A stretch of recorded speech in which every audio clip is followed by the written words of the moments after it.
विजय। South industry का वो नाम जिसे लोग सिर्फ एक एक्टर नहीं बल्कि एक इमोशन मानते हैं। सालों तक सुपरहिट फिल्में देने वाला ये इंसान अब राजनीति में भी एक बहुत बड़ा चेहरा बन चुका है। हाल ही में उनकी पार्टी को मिली बड़ी जीत के बाद पूरा तमिलनाडु जश्न मना रहा था। फैंस सड़कों पर थे। सोशल मीडिया विजय के पोस्ट से भरा पड़ा था और हर तरफ सिर्फ एक ही नाम ट्रेंड कर रहा था, थलपति विजय। लेकिन इसी जीत के बीच एक और चीज इंटरनेट पर अचानक फिर से वायरल होने लगी, विजय और त्रिशा का रिश्ता। कुछ लोग इसे ट्रू लव स्टोरी बोल रहे हैं, कुछ लोग इसे पावर कपल मोमेंट कह रहे हैं और कुछ लोग तो यहां तक लिख रहे हैं कि विजय ने अपनी सबसे खास इंसान को पूरा स्टेट गिफ्ट कर दिया।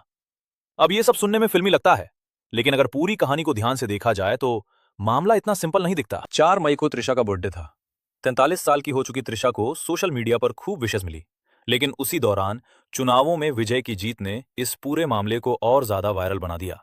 लोग पुराने इंटरव्यू क्लिप्स निकालने लगे। एक क्लिप में त्रिशा मजाक में बोलती दिखी कि उन्हें सीएम बनना है। बस फिर क्या था, इंटरनेट ने अपनी तरफ से पूरी कहानी लिख दी। देखो, त्रिशा का सपना पूरा हो गया, विजय ने अपनी क्वीन को जीत गिफ्ट कर दी। रियल लाइफ रोमांस जैसी बातें हर जगह दिखाई देने लगीं। लेकिन शायद लोग एक बहुत जरूरी चीज भूल रहे हैं। विजय अभी भी ऑफिशियली मैरिड हैं। उनकी पत्नी संगीता हैं, जिनके साथ उनकी शादी को 2 दशक से ज्यादा हो चुके हैं। और यही वजह है कि जब लोग विजय और त्रिशा को रोमांटिक तरीके से सेलिब्रेट करते हैं तो बहुत सारे लोगों को ये अनकंफर्टेबल लगता है, क्योंकि यहां सिर्फ 2 सेलिब्रिटीज की केमिस्ट्री की बात नहीं है, यहां एक फैमिली भी इन्वॉल्व है। इंटरनेट पर काफी समय से रिपोर्ट सामने आती रही हैं कि विजय और संगीता के रिश्ते में लंबे समय से प्रॉब्लम चल रही थी। कई रिपोर्ट्स में यह दावा किया गया कि ट्रस्ट इश्यूज और लगातार कंट्रोवर्सीज की वजह से दोनों के बीच दूरी बढ़ती चली गई। और इन्हीं कंट्रोवर्सीज के बीच बार बार एक नाम सामने आता रहा, त्रिशा। कहा जाता है कि दोनों पहली बार 2000 के दशक में करीब आए थे, जब उन्होंने साथ फिल्मों में काम करना शुरू किया। उनकी केमिस्ट्री ऑडियंस को इतनी पसंद आई कि प्रोड्यूसर्स ने लगातार दोनों को साथ कास्ट करना शुरू कर दिया। फिल्में हिट हो रही थीं, फैंस खुश थे, लेकिन उसी समय इंडस्ट्री में इनके रिश्ते को लेकर रूमर्स भी फैलने लगे। धीरे धीरे ये रूमर्स इतने बड़े हो गए कि लोगों ने ओपनली इनके अफेयर की बातें करनी शुरू कर दी। फिर अचानक एक समय ऐसा आया जब दोनों ने साथ काम करना बंद कर दिया। कई सालों तक वो एक साथ फिल्मों में नजर नहीं आए। उस समय लोगों ने माना कि शायद दोनों ने दूरी बना ली है। लेकिन फिर सालों बाद लियो फिल्म अनाउंस हुई और विजय त्रिशा फिर से एक साथ स्क्रीन पर दिखे। अब सोचो, अगर पहले से इतने रूमर्स रहे हों, अगर आपकी मैरिड लाइफ उन रूमर्स की वजह से अफेक्ट हुई हो, तो फिर दोबारा उसी इंसान के साथ रोमांटिक फिल्म करना लोगों को क्या मैसेज देगा? और यहीं से क्रिटिसिज्म शुरू हुआ। कई लोगों को लगा कि अगर आपकी वाइफ इस बॉन्ड से अनकंफर्टेबल है, अगर इंटरनेट सालों से अफेयर की बातें कर रहा है, तो कम से कम बाउंड्रीज मेंटेन करनी चाहिए थी। लेकिन उसके उल्टा सोशल मीडिया पर दोनों की क्लोजनेस और ज्यादा दिखाई देने लगी। कभी साथ की तस्वीरें, कभी इवेंट्स में अपीयरेंस, कभी बर्थडे विशेस, और फिर फैंस उन मोमेंट्स को रोमांटिक म्यूजिक के साथ वायरल कर देते। सबसे ज्यादा चर्चा तब हुई जब चुनाव जीतने के बाद त्रिशा खुद विजय के घर उन्हें कॉन्ग्रेचुलेट करने पहुंची। अब टेक्निकली इसमें कुछ गलत नहीं है, कोई भी किसी दोस्त को जीत की बधाई देने जा सकता है। लेकिन प्रॉब्लम वहां शुरू हुई जहां पूरा मीडिया पहले से बाहर खड़ा था। कैमरे रिकॉर्ड कर रहे थे, हर मूवमेंट कैप्चर हो रही थी, और फिर कुछ ही घंटों में इंटरनेट पर हजारों रील्स बनने लगी।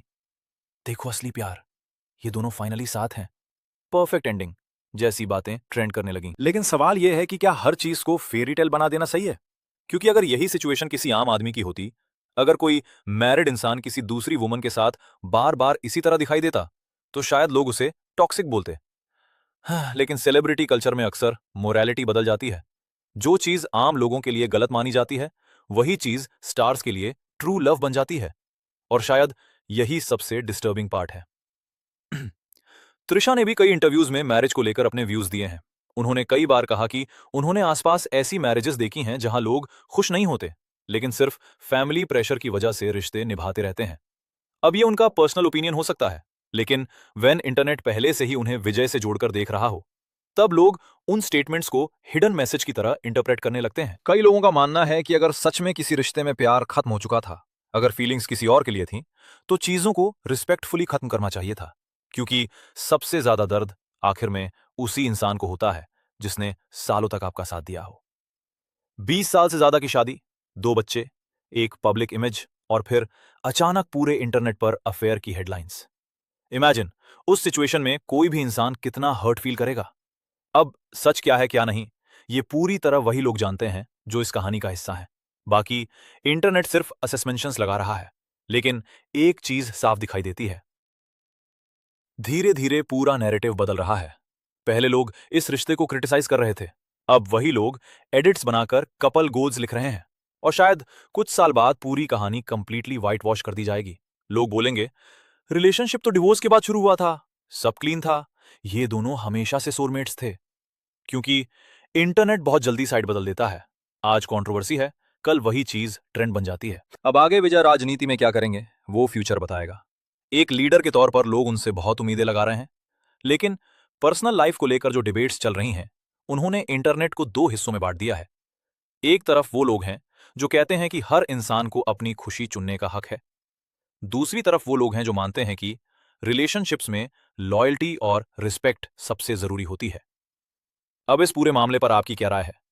क्या सोशल मीडिया जरूरत से ज्यादा चीजों को ग्लोरीफाई कर रहा है, या फिर लोगों को सेलिब्रिटीज की पर्सनल लाइफ में इतना इन्वॉल्व ही नहीं होना चाहिए?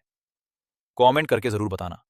वीडियो पसंद आई हो तो लाइक और शेयर करना, और ऐसे ही डीप सेलिब्रिटी अपडेट्स के लिए चैनल को सब्सक्राइब करना मत भूलना। Thank you.